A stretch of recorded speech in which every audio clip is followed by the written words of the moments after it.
গেছিলিস? কোথায় গেছিলিস তুই? তুই জঙ্গলে গেছিলিস গেট খোলা পেয়ে? হ্যাঁ, এই পেছনে কি কি আছে? ডাইনোসর আছে না এই পেছনে? ওই ওই ওই মোটা গাছটার পিছন দিয়ে মাথা বার করেছে। ই মা, দেখ ওর মুখের অবস্থা দেখ না। ছি ছি ছি, তুই এত নোংরা। এই গো ম্যাডাম, আয় চলে আসো। চলে আসো। দেখ তোর গা দিয়ে গন্ধ বেরোয় কিনা। বাড়িতে ঢোক। কি রে? আয় তাড়াতাড়ি আয়। পিটিয়ে ছাল তুলে দেবো। এই লাঠি সরা। আসো আসো এসো জলদি এসো। আসো দেখবি রানী দৌড়ায়। চলে এসো চলে এসো আসো রানী আসো। তাড়াতাড়ি। ও ঘরে রানী ঢুকে গেলে ওকে চান করাতে পারবো না। কিন্তু ঘরে ঢুকবে বা চান করাতেও পারবে না। আসছে লাঠি দেখে।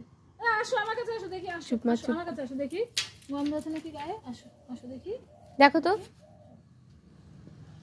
গন্ধ আছে? নেই, না না গন্ধ নেই। গন্ধ নেই। বেশি দূর যাই না। এ দেখ চোরকাটা পা গন্ধ নেই। গন্ধ নেই তো দেখো ভালো করে। না না না না